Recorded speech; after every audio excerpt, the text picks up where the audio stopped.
यह चित्र देखिए। इस चित्र में आप लोगों को बहुत सारा चीज दिख रहा होगा, बहुत सारी चीज देखने को मिलेगी, जिसमें एक अंग्रेजों का यानी कि ब्रिटिशर्स का यानी कि इंग्लैंड का झंडा भी दिख रहा है और साथ ही साथ और भी बहुत सारी चीजें आप लोगों को यहाँ पर देखने को मिल रहा है। यानी कि आप देख सकते हैं इसमें अलग अलग लोग हैं, यहाँ पर युद्ध लड़ा जा रहा है और यहाँ पर अपने आप को आगे बढ़ाने की चाहत है, अपने आप को आगे बढ़ाने की यहाँ पर इच्छा दिख रही है। यानी कि एक ऐसे युद्ध की यहाँ पर बात की जा रही है, चित्रण किया जा रहा है, जहां पर समझा जा सकता है कि यह एक युद्ध से जुड़ा हुआ चित्र है, जिसमें जो युद्ध है वहां पर एक देश इन्वॉल्व है, एक देश जुड़ा हुआ है, जो इस झंडे से पता चलता है, जिसका इस झंडे से पता चलता है कि यहाँ पर इंग्लैंड यानी कि ब्रिटिशर्स की बात हो रही है, यहाँ पर एक युद्ध की बात हो रही है। और यह चित्र मैं आप लोगों के साथ इसलिए साझा कर रहा हूं क्योंकि इसी चित्र के आधार पर, और ये भी एक चित्र है इस अध्याय का, ये भी चित्र है इस अध्याय का एक आधार, जिसके आधार पर हम लोग एक नए अध्याय की शुरुआत करने जा रहे हैं, एक नए चैप्टर की शुरुआत करने जा रहे हैं, जो कि आप लोगों को आपके क्लास 8 में पढ़ना है, एसएसटी के अंतर्गत हिस्ट्री के तहत। यानी कि एसएसटी में हिस्ट्री के तहत आने वाला यह अध्याय, जिसमें आप लोगों को ब्रिटिश रूल या फिर ब्रिटिशर्स के बारे में, ब्रिटिशर्स से जुड़े हुए कुछ पहलुओं के बारे में पढ़ना है, जहां पर आप लोग को देखना है कि कैसे ये ब्रिटिश रूल जो है वो हमारे देश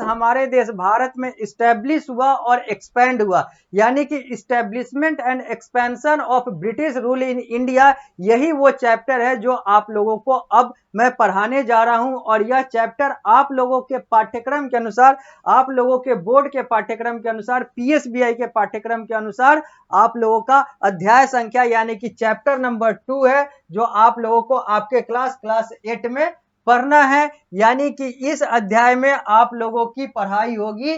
कि कैसे ये ब्रिटिश रूल यानी कि ब्रिटिशर्स जो हैं वो भारत में आए, ब्रिटिशर्स भारत आया और भारत में अपने आप को इस्टेब्लिश किया और अपने आप को एक्सपेंड किया। यानी कि हम लोग बात करेंगे यहाँ पर इस बात की कि आखिर ये ब्रिटिशर्स जो हैं वो भारत आए क्यों, आए कैसे, और उनका लक्ष्य क्या था, उन्होंने भारत में किस आधार पर अपने आप को या फिर किस ध्येय से, किस एम से, किस ऑब्जेक्टिव से अपने आप को इस्टेब्लिश करना चाहा और इस्टेब्लिश किया। यानी कि हम लोग इसी चैप्टर की बात करेंगे, इसी अध्याय की बात करेंगे, जो आप लोगों को सामने यहाँ पर स्मार्ट बोर्ड के माध्यम से दिख रहा है पृष्ठ संख्या 12 पर। और ये चीज आप अपने पुस्तक में भी देख सकते हैं। यह अध्याय जो आप लोगों को लिखा हुआ दिख रहा है, establishment and expansion of British rule in India, अब इसी की बात की जाएगी, क्योंकि यह अध्याय आप लोगों को आपके क्लास 8 में एसएसटी के अंतर्गत एक यूनिट हिस्ट्री के तहत पढ़ना है। यानी कि अब हम लोग बात करेंगे establishment and expansion of British rule in India. आखिर भारत में ये जो ब्रिटिश रूल था, ये ब्रिटिश साम्राज्य, ब्रिटिश शासन जो था वो कैसे इस्टेब्लिश हुआ और कैसे एक्सपेंड हुआ। तो यहाँ पर सबसे पहले प्रकाशक जो है, जो लेखक जो है, वो 6 बिंदु में बताना चाह रहा है कि आप यह जो पूरा अध्याय पढ़ लेंगे या फिर पढ़ेंगे तो आपको इन 6 चीजों के बारे में बड़े स्तर पर जानकारी होगी। यानी कि इस अध्याय का यह 6 पॉइंट है, जिसके आधार पर यह पूरा चैप्टर जो है प्रकाशक के द्वारा, लेखक के द्वारा रचित है, यहाँ पर लिखा गया हुआ है, बनाया गया हुआ है। पहला पॉइंट कहता है कि हाईलाइट में यूरोपियन सेटलमेंट इन इंडिया। ये यूरोपियन जो थे, ये जो यूरोप महादेश वाले जो कुछ देश थे, जिसमें फ्रांस हो, जिसमें इंग्लैंड हो, ये सब जो कुछ देश थे, वो कैसे भारत में सेटल किए, उनका क्या रास्ता था, क्या आधार था, इसकी जानकारी आप लोगों को इसमें दी जाएगी। यानी कि यूरोपियन कैसे एशिया में और एशिया के एक देश भारत में यानी कि हमारे देश में आए। अगला है वार विथ इंडियन रूलर। भारतीयों के साथ कौन कौन से, भारतीय शासकों के साथ कौन कौन से युद्ध हुए, उन सारे चीजों की विस्तृत जानकारी आप लोगों को इस अध्याय में दी जाएगी। द बैटल ऑफ बक्सर की भी बात यहां पर होगी, जो वर्ष 1764 में हुआ था। यानी कि वर्ष 1764 के बैटल ऑफ बक्सर की जानकारी का भी ज्ञान आप लोगों को इस अध्याय के तहत मिलेगा। अगला Anglo French rivalry and trade war. यहां पर हम लोग यह भी देखेंगे कि कैसे ट्रेड वार यानी कि व्यापार युद्ध हुआ और कैसे यूरोपियन नेशन ही आपस में, जो यूरोपियन एक महादेश के तौर पर कुछ देशों का एक समूह जो भारत पर कब्जे करने के लिए आया था, भारत पर अपना इस्टेब्लिशमेंट और एक्सपेंशन के देश से आया था, वो लोग बाद में अपने आप को ही आगे बढ़ाने के लिए आपस में ही कैसे लड़े, उसमें हम लोग देखेंगे एंग्लो फ्रेंच राइवलरी यानी कि जो इंग्लैंड और फ्रांस के बीच की जो राइवलरी थी, जो प्रतिस्पर्धा थी, आपस में एक दूसरे से आगे निकलने की जो होड़ थी, वो भी बात आप लोगों को बताई जाएगी इस अध्याय में। हम लोग इस अध्याय में 1757 के द बैटल ऑफ पलासी की भी बात करेंगे, यानी कि पलासी के युद्ध की भी बात होगी, और यहां पर बात होगी डुअल सिस्टम ऑफ गवर्नमेंट की भी, यानी कि सरकार की जो दोहरी प्रणाली है, जो वर्ष 1765 से 1772 के बीच की है, उसकी भी बात इस अध्याय में की जाएगी। यानी कि establishment and expansion of British rule in India, जो कि पृष्ठ संख्या 12 से शुरू हो रहा है आप लोगों के क्लास में। यहां पर आप लोगों को इन 6 चीजों के बारे में मुख्यतः जानकारी दी जाएगी, इसके बारे में विस्तृत जानकारी दी जाएगी, डिटेल में जानकारी दी जाएगी, नॉलेज दी जाएगी। वो 6 पॉइंट कौन कौन से हैं? तो पहला है यूरोपियन सेटलमेंट इन इंडिया, दूसरा है वार विद द इंडियन रूलर, तीसरा है द बैटल ऑफ बक्सर वर्ष 1764, चौथा है Anglo French rivalry and trade wars, अगला है द बैटल ऑफ पलासी, और छठा है अंत है डुअल सिस्टम ऑफ गवर्नमेंट से, जो कि वर्ष 1765 से लेकर 1772 के बीच में हुआ था। यानी कि इन 6 चीजों पर बड़े स्तर पर फोकस किया जाएगा, साथ ही साथ इससे जुड़े हुए अलग अलग पहलुओं की भी जानकारी दी जाएगी। तो अब हम लोग आगे बढ़ते हैं और पहला लिखा हुआ लेट्स स्टार्ट विथ, अब हम लोग शुरू करते हैं और यहाँ पर कुछ चीजें दी गई हुई है। सबसे पहले एक चित्र दिया गया हुआ है जो आप लोग यहाँ पर सामने देख रहे हैं, और इस चित्र से जुड़ा हुआ यहाँ पर एक स्टेटमेंट है जिसको हिंदी में कथन कहते हैं। तो यहाँ पर एक कथन दिया हुआ है, इस कथन को पढ़ लेते हैं इस चित्र के माध्यम से। The year after 1500 witnessed a scramble for power among different West European nations for the capture of various territories throughout the world, established colonies and turned them into marks with huge prospects of revenue generation। यहाँ पर क्या कही जा रही है, क्या बात कही जा रही है? तो यहाँ पर कहा जा रहा है कि वर्ष 1500 के बाद, यानी कि 1500 एडी के बाद या 1500 एडी के लगभग जब शुरुआत हुई थी, तो उसके समय बहुत सारे जो वेस्ट यूरोपियन नेशन थे, यानी कि यूरोप महादेश के पश्चिमी देश थे, या फिर कहें तो पश्चिमी यूरोपियन जो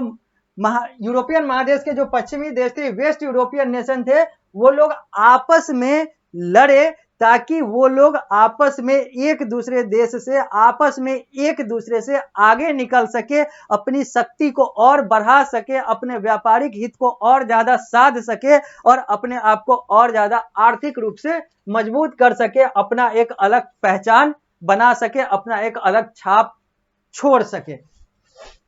It also perhaps is the reason that the Portuguese, British, Dutch and the French made their way to India। और ये भी एक बहुत बड़ा कारण हो सकता है या फिर है, जिसके आधार पर ये जो वेस्ट यूरोपियन नेशन थे वो भारत की तरफ रुख किए, भारत की तरफ आए, ताकि ये अपने वर्चस्व को और ज्यादा आगे बढ़ा सके, जिसमें कुछ देशों के नाम है, पुर्तगाल के हैं, ब्रिटिश यानी कि इंग्लैंड के हैं, डच यानी कि हॉलैंड वगैरह के हैं, और फ्रेंच यानी कि फ्रांस के हैं। तो डेनमार्क, ये सब डेनमार्क हो, हॉलैंड हो, पुर्तगाल हो, इंग्लैंड हो,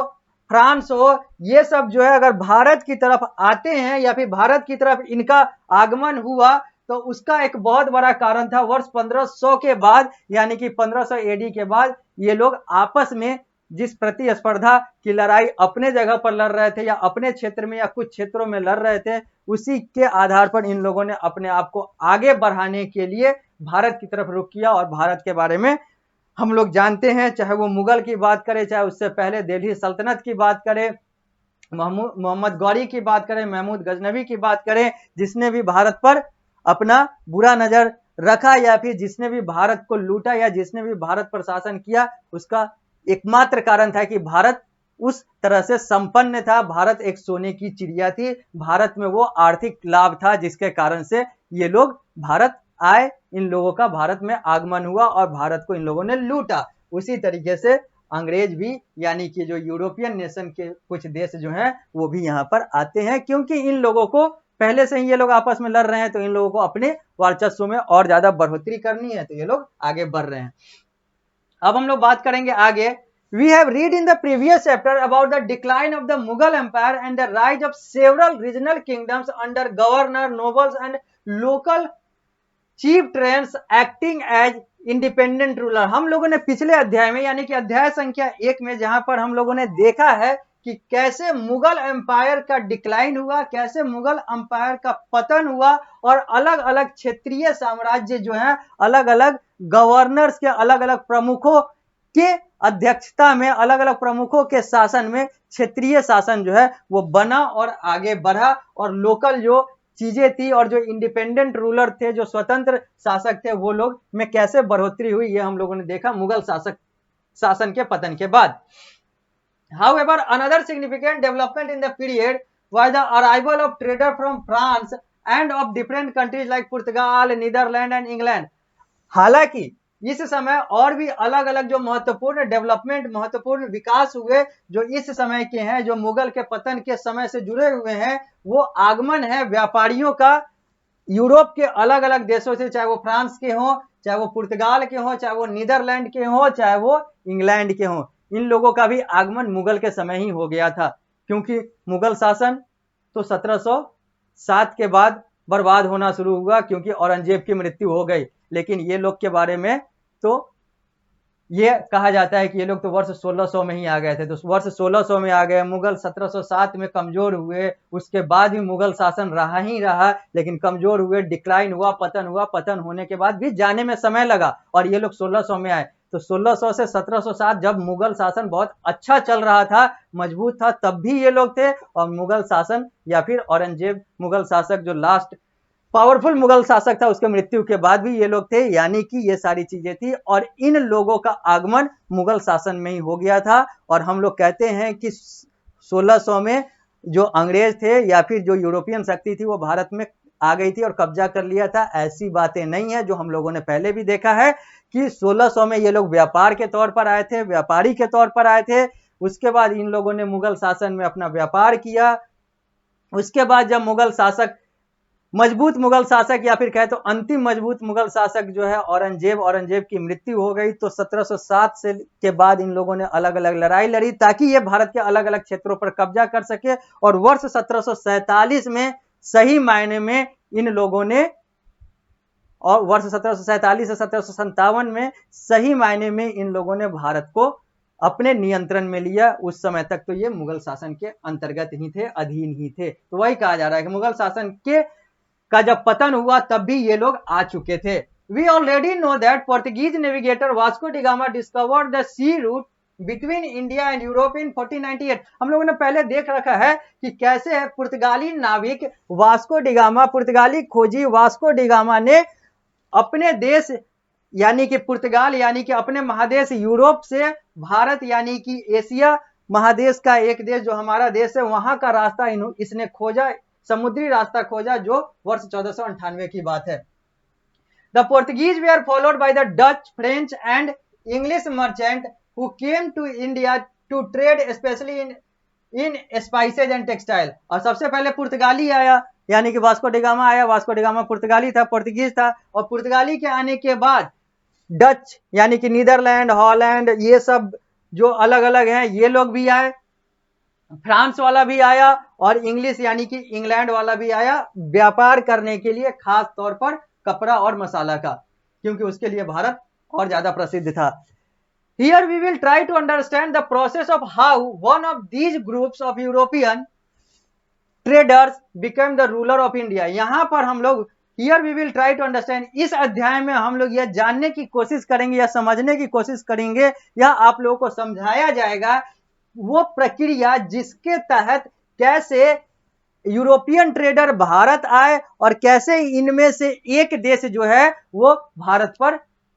शासन करने लगा, भारत का शासक बन गया। ये सारी चीजें हम लोग देखेंगे इस अध्याय में कि कैसे हम लोग यहाँ पर देख रहे हैं, पहले भी बात कर चुके हैं। फ्रांस वाला भी आया, इंग्लैंड वाला भी आया, पुर्तगाल वाले भी आए, डच भी आए और भी अलग अलग कुछ देश के लोग आए, लेकिन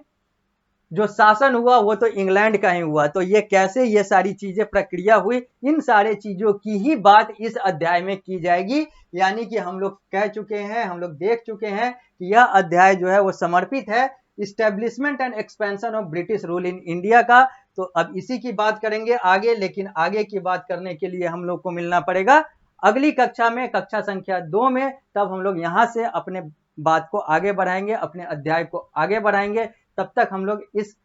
अध्याय को यहीं पर देते हैं विराम, इस कक्षा को देते हैं यहीं पर विराम। जब हम लोग मिलेंगे अगली कक्षा में तो इस अध्याय को यहीं से आगे बढ़ाएंगे और बात करेंगे हम लोग यूरोपियन सेटलमेंट इन इंडिया की, जो आप लोग को यहाँ पर सामने दिख रहा है। तब तक के लिए धन्यवाद।